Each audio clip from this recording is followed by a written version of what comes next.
Good afternoon. My name is Tindi Munyao Kamau. Thank you all for coming.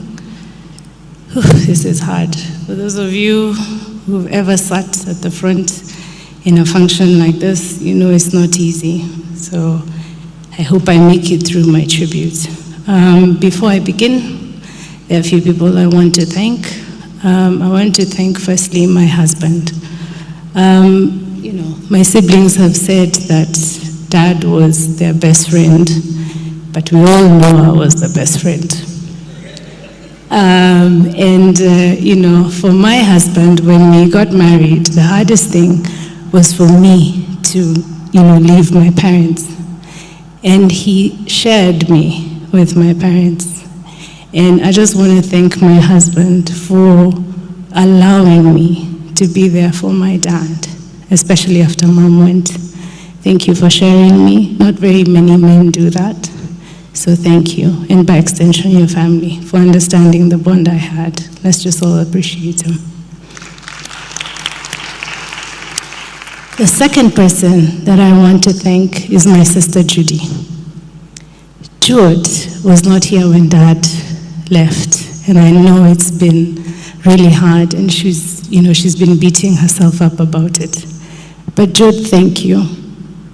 When Mom went, you stayed with Dad for 6 months. She didn't go back. She has a family back in Atlanta, but she did not go back. She stayed with Dad. And it was so hard for her to do that. And we thank you. We thank you for staying with Dad. We thank you. Thank you, Jude. The third people I want to thank, I don't know if they've arrived, are the people who used to stay and take care of Dad. Madima, Bakari, Evelyn, Paulo, Musioka, and Chalo, his driver. Those guys took care of Dad. They had him covered. We had more people living in the house who are not us than him. So thank you, thank you. The fourth people I want to thank are HGF Mutoni, led by his chair, Rosalind Kamau and Sam Kamau. Thank you for being there for Dad after Mom left. Dad would always say, there are some people who pray and their prayers hit the ceiling. They just reach the ceiling, but there are others who pray and they go straight to God. And that was his HGF. Thank you very much. And the final people I want to thank is Dr. Kisioka, his personal physician, who has taken care of Dad his whole life. Thank you, Dr. Kisioka. I don't know if you're here. And Dr. Mohindi, thank you for giving Dad your all and sparing nothing. Okay, now I'm going to start my tribute. Like the rest, I really prepared hard for this tribute, so I'm going to read it. It's the hardest thing I've ever had to do. I kept looking and saying, oh my goodness, what am I doing? Is it true that he's not here? I even wanted to go into ChatGPT and say tribute to a father from a daughter, but I was scared that in the middle somewhere there it would say, do you want me to paraphrase this? So I decided to do it myself. Here goes. I can't believe that I'm here again. Last year in June, we lost Mom, and now we have lost Dad. Mom had prepared us, which is why I can remember the exact time she passed away, at 6:03 p.m. on the 4th of June, 2024. But for Dad, it happened all too quickly. I'm still trying to catch my breath. My dad was a lot of things to a lot of people. A politician, a businessman, a farmer, an accountant, a diplomat, and the list goes on and on. But to me, he has always been my dad, dependable, reliable, and so full of love. When I think of my dad, a smile comes to my face because of his great sense of humor. We used to crack up all the time, him and I, over our own little private jokes, and I'm grateful that I had that and thankful that I will always have memories. If I was gutted when Mom left us last year, losing Dad feels like somebody has ripped my heart out of my chest and is cutting it in a million little pieces. It's hard for me to accept that he is gone, but like my mother used to say, Gaindeka makosa, which means God does no wrong. And his word also says that he will never give you something that is too heavy to bear. Lord, I need you to help me with this one. because this yoke is really heavy. My dad always had time for us, and I thanked him for the gift of his presence. I never had to wonder if he loved me. Because of this, he made sure I knew. Since Saturday, the 22nd of November, my phone has not rung with his number. And for me, this is the hardest reality to accept, because for as long as I can remember, even as a child with landlines, he was the 1, 2, 3 or 4 phone calls a day that I could count on. We always used to joke that if I disappeared, he would be the first to know, and I could count on him to find me. There are so many lessons that my dad taught me, and for that I am thankful. Firstly, he taught me how to pray and to have faith in God.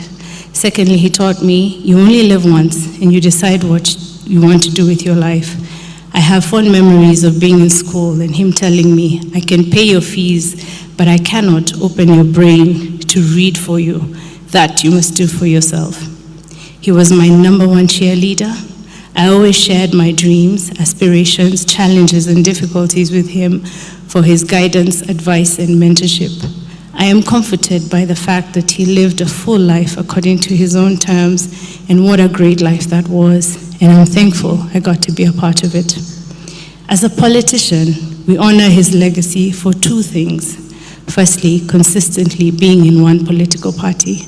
My brother just said he was a life member of DP, and he always used to tell us, you don't have 2 lives, you only have 1. Secondly, for being the first to ever give away power and step down for the next generation. This he did at the DP NDC, where he stepped down for Honorable GB Muturi. And if you look at the back of your program, you see my dad doing this. And it says, from my heart to God. So what my dad used to do when he would do DP is that he would do this and then this. And when we would ask him what that means, he meant from my heart to God. So that's what the back means. Daddy, you made us so proud. I was proud to carry your name, and I promise that I will try to uphold your name and live up to your integrity and principled nature. I could go on and on about my dad, as there are not enough words that exist to describe this man, but a few come to mind. He was stoic, he was wise, he was funny, he was humble, he was generous, he was tough, he was dedicated, he was intentional, he was present, he was a good provider, he was powerful, he was graceful, and he was a true diplomat.